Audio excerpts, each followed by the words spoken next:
I'm just going to read you some statistics. If a child is not reading by 3rd grade on grade level, there's an 80% chance that he or she will not be reading by 8th grade. If a child is not reading on grade level by 8th grade, there is an 80% chance of him or her dropping out of high school. 80%. And if a child drops out of high school, there is a high likelihood of becoming incarcerated, going to a juvenile justice system, or becoming depressed and anxious.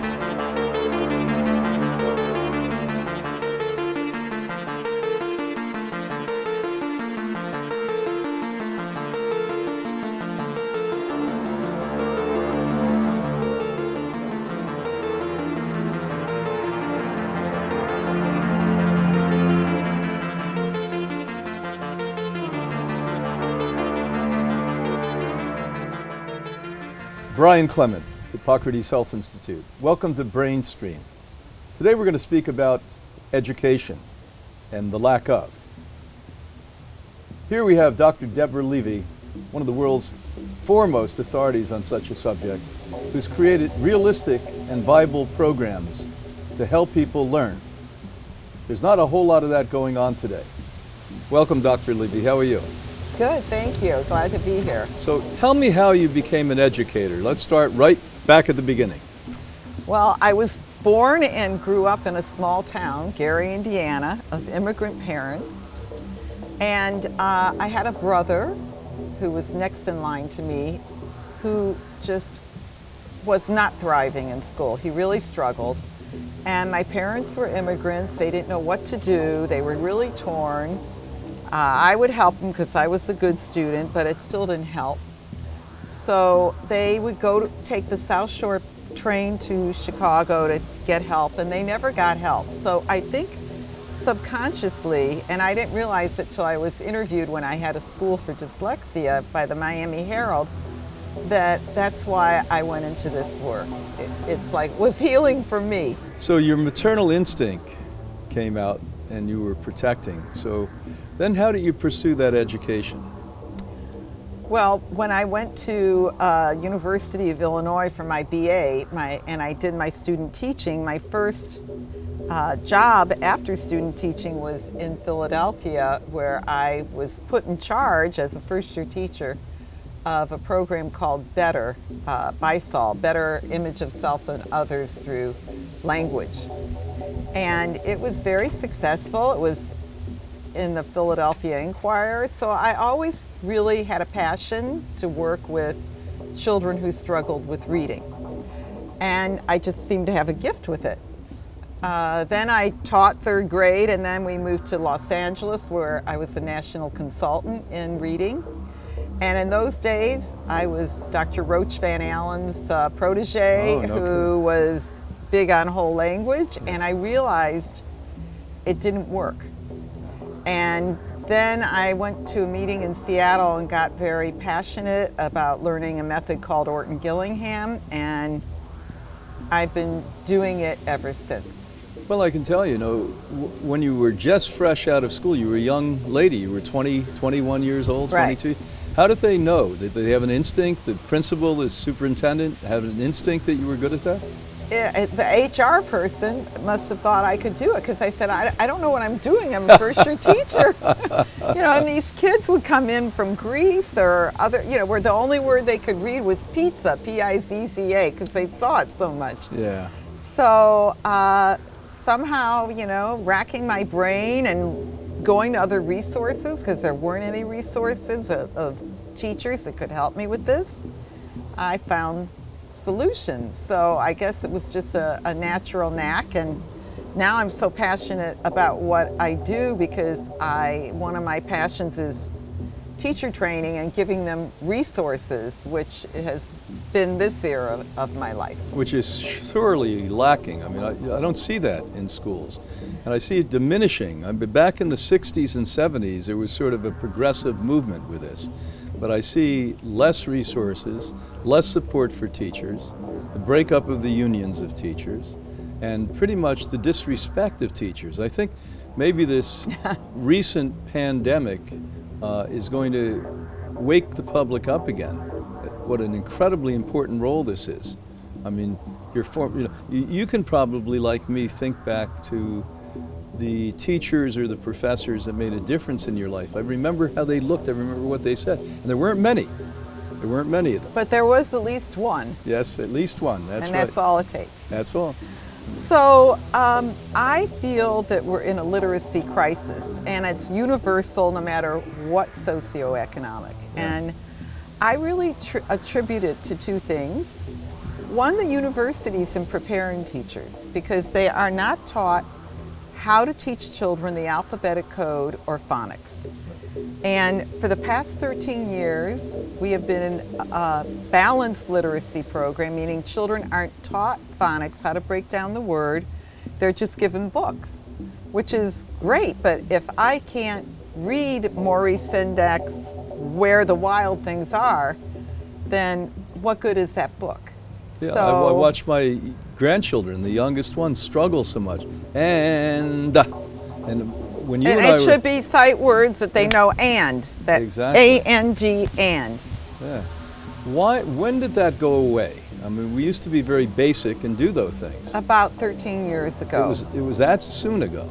Yeah, Wow. they stopped. And when I helped establish the Institute for Literacy under Barbara Bush in Washington, D.C., 80% of all American children read on grade level. Today, whether public, private, charter, it's somewhere around 30% read on grade level. You're telling me we've lost 50 points or 50% within a matter of 35 to 40 years? Correct. That is shocking. And I can tell you because, again, many of my wonderful co-workers here at Hippocrates are not quite as literary and literate as the generation before were. Correct, because they didn't have the teaching of that. And just like sometimes we, I blame drug companies for X or whatever. For me, working very closely with public and charter and private, well, more public and charter and private schools, truthfully, it's kind of the same thing. It's either vendors of big companies that have a lot of money that sell one-size-fits-all programs, and they get millions and millions of dollars. And it's not fair to the children because every mind is different. The teachers should be adept and you can't replace them. And again, the universities for letting go of teaching teachers phonics, how to teach it in an explicit, systematic, and multisensory way, which I was trained. Well, I can tell you, I think the listeners out there around the world are going to agree with you. We're going to take a short break and we're going to come back and talk to you and your family and your friends on how you can resolve this. It's not a lost cause, it's a new beginning. We'll be right back. Did you enjoy yourself? Now you've got to take the next step to completely a new reality. When you come here on campus, we actually guide you, take all the burden away. Just have to bring a bathing suit, some casual clothes, and an open mind and heart. And man, oh man, we've seen that work so well with so many thousands of people. Yeah, and the other guests that comes here, you're going to get friends for life here. And to find people that actually enjoy what you enjoy, that is worth gold. And the lectures will guide you, the exercise will help your body fit, then all the treatments, the massages, the colonics, acupuncture, all the things you have to choose from, all the electromagnetic treatments. Of course, I wish we could do that for you online, but there's no virtual reality on that one. That's coming here. That's enjoying everything we have here. But what we always say is when you immerse, you become conscious, and when you become conscious, you become whole. Till the next time we see you, be well. Welcome back to Brainstream here at Hippocrates Health Institute. We're here with Dr. Deborah Levy, who's a world-renowned expert in education. And we were talking in the first segment about how unfortunate it is that the old, proven true methods were abandoned less than a decade and a half ago. And that also our universities are not preparing educators to go out and to nurture children on an individual basis. To save money, and yes, to save money, universities are literally putting cookie cutter programs together. Our school systems and districts are buying big business, one size fits all programs for millions of dollars, but it leaves out people, maybe people like I would have been and Dr. Levy would have been when we were young. I know I was quite bored with education. Most of it didn't interest me. Matter of fact, we spoke a bit about how one or two people made a difference, and in my mind it was people who didn't follow the rules. It was people who basically thought out of the box and actually invented a new box. And so reflect on that a little bit. Well, Brian, also, you told me in a previous conversation that you probably would not have been reading if your parents didn't get you a tutor. That's right. And I think if anything else, parents need to know at the end of the day, nobody cares as much about their children than you. And during this pandemic, I get tons of calls of parents who have noticed the deficits and gaps in their child's learning because they have to become much more involved. They're finally with their children.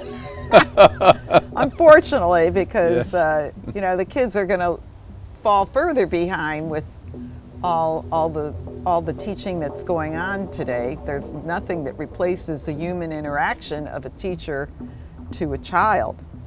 But I think the bottom line is parents really need to act on it and not allow this to continue from year to year, because I'll just read you some statistics.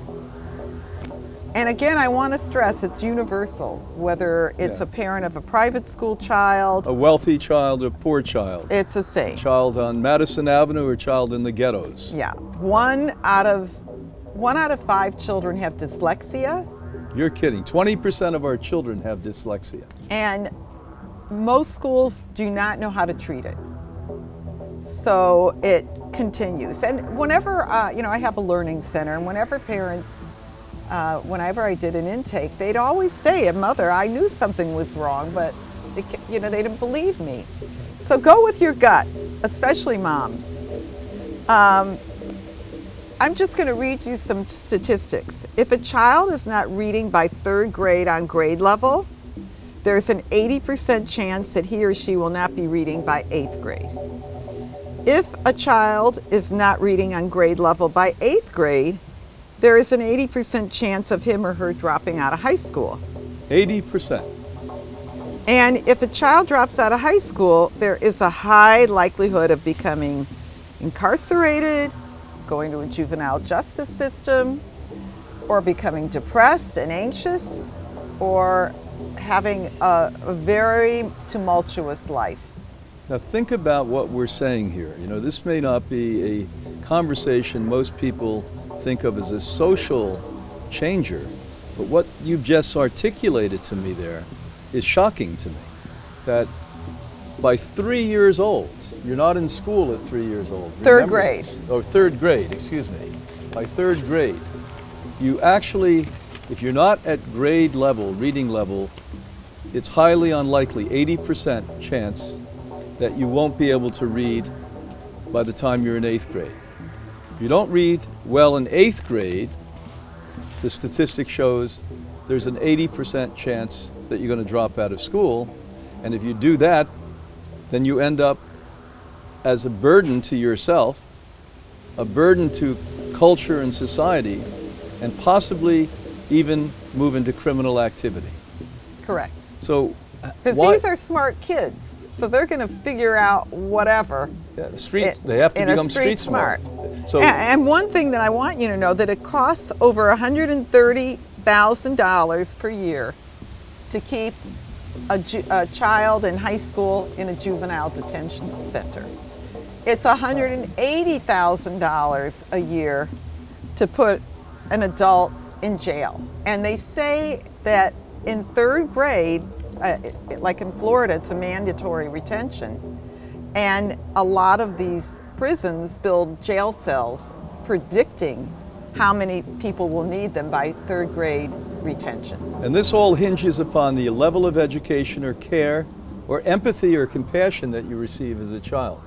Boy, isn't this frightening?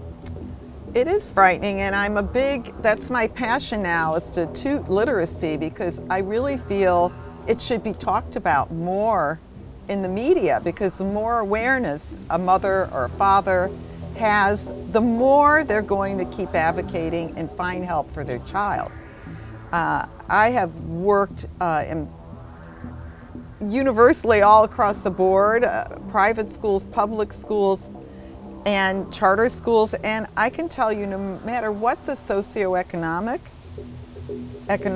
every mother cares about their child. Oh, yes. Some just don't have the know-it-all of what to do, and some don't have the resources. And even with resources, you got to make sure you're getting to the right one. Because I had parents who came in who spent $100,000 on tutoring, and their kids still couldn't read. So you have to have something that is going to be individualized and prescriptive for the child.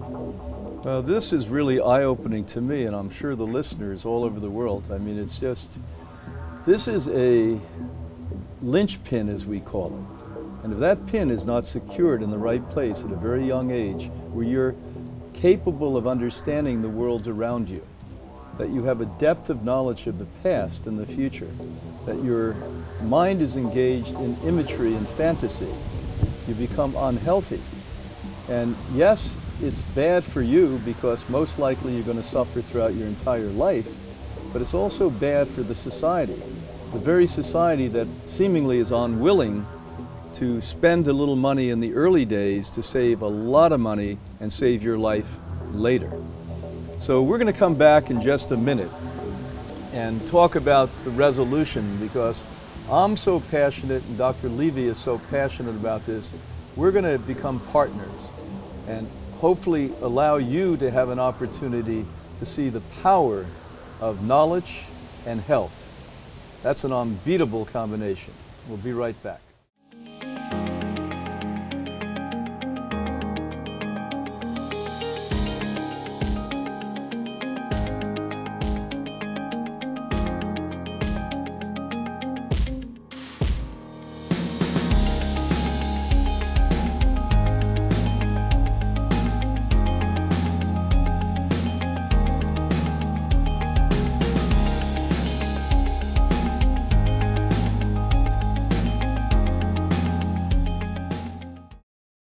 Once again with Brainstream. This has been a really interesting and surprising conversation we're having.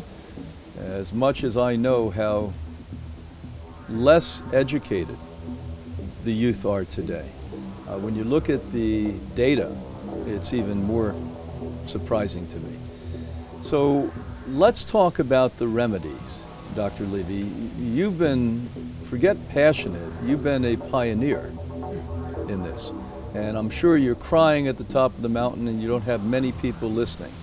And I think probably the main reason I wanted you here with me today, not only have you come to Hippocrates and eradicated stage 4 cancer and kept your health well, but I trust you. I believe in you. I see in somebody's heart their authenticity. And authenticity is lacking in a world today that is all about winning. You know, the real way to win is to have wisdom. You know, the W plus W equals S, success. So tell me what you put together over the decades and how people can get in touch with you and how we can advance humanity so they're not in the chains of ignorance. Well, thank you, Brian. So I have had a learning center for 48 years. Where I have, through good tutoring, transformed children, where they're doctors, lawyers, entrepreneurs. I have one that, I can't mention his name, but he's a billionaire. It has nothing to do with intelligence. So what I have done is created a classroom, one-on-one,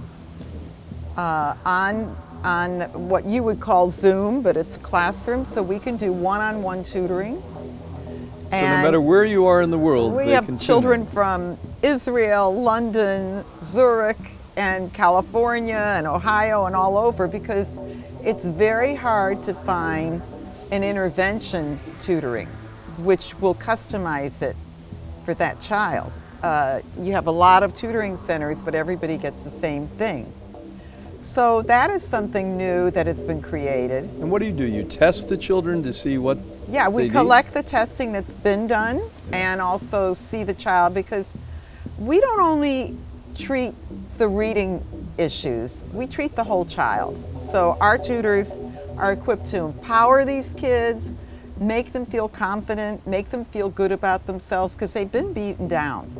And if they leave your house and you're a parent and they've just had nothing but failure and struggles, they're going to get depressed. It's going to be hard for them to function. With all the imagery of other people who have things and they're successful, I'm sure that makes them feel worse about themselves almost on a daily basis. Yeah, I mean, the research shows that many times children who were pulled out, Shaywitz and Shaywitz did a study, that they really didn't benefit because they were psychologically so concerned about what everybody thought about them, or they were stigmatized by the children. So the second legacy that I have done is to kind of stop that racial divide, because not every parent can afford to pay for tutoring. So we've taken everything at my learning center and the Orton-Gillingham method, which for dyslexic children, it's the only way to treat it. And we've made an online and offline program. So parents can work with their child, but more importantly, they can advocate it to get in their school districts or in their schools, because it'll help the teachers have that toolkit. And how many school districts or schools have adapted this over the 48 years? We have over, well, I just did worked on the software the past 8 years, and 4 years it was beta tested. Oh, yes. So now, and we really don't have a sales force. It's through word of mouth, because I didn't want to get involved with that. But it's gone from 2 schools that a philanthropist funded to over 1 million users. A million users. And the schools that are using it are really benefiting, because we have another component. We train the teachers how to teach reading properly, because the districts are going to have to offer that now, because otherwise teachers aren't coming with it. So you must have taken this from the early days where it was hypotheses and theories. Now we have 1 million users and it's quantitative. So you can actually... So we get data. And the parents and the schools get data on how the kids are doing. So there's accountability, which is very important. Oh my God! And tell me some of the things you hear from the teachers that take this on. Well, I just got one today that, wow, this has been a blessing, because I have a classroom of 20 kids and they're at 20 different levels, and the software can adapt to each level. And I have this toolkit to teach on my smartboard, to directly teach with the whole group, small group, one-on-one. So I am free to give that attention to children who need it. Wow. And the bright kids just keep excelling, because the Max Scholar software teaches every element of reading: phonemic awareness, phonics, fluency, meaning how fast you read, vocabulary, reading comprehension, and writing. Now, believe it or not, and again, it's universal, because of all of these kids being hooked to their devices, there's not as much language going on, so vocabulary. You gave me a statistic before we went on camera that the child today has 20,000 less words. 10 to 20,000 less vocabulary words entering kindergarten. Isn't that stunning? Yeah. Isn't that stunning? Well, let me tell you something. I've always liked you and I've respected you. Now I'm just really proud of you. Well, thank you. Really proud of you. You're saving lives. Well, it does save them and make a difference. And I fortunately hear from schools every day and results. Kids who were in special ed are testing out.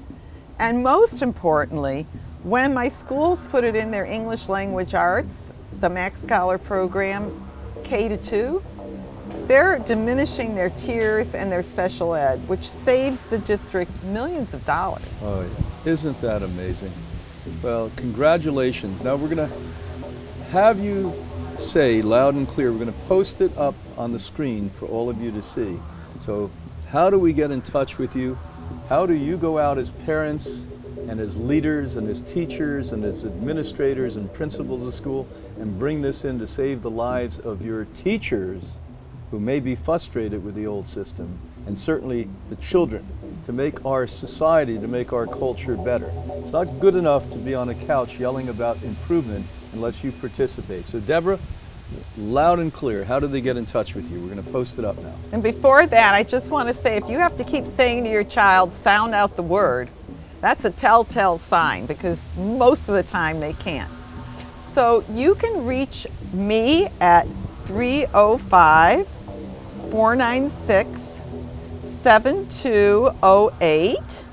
And if you have Max Scholar questions, you can call 917-703-1718. And you can also go to maxscholar.com, and under store you can purchase this software. And if you want to look up my learning center, you can go to LEVY, L-E-V-Y, learningcenter.com. And I hope to help parents who need and have been searching. It's my passion. I work till all hours, so please don't hesitate to call. Thank you so much, Dr. Deborah Levy. Until next time, let your brain stream, as we do here at Hippocrates.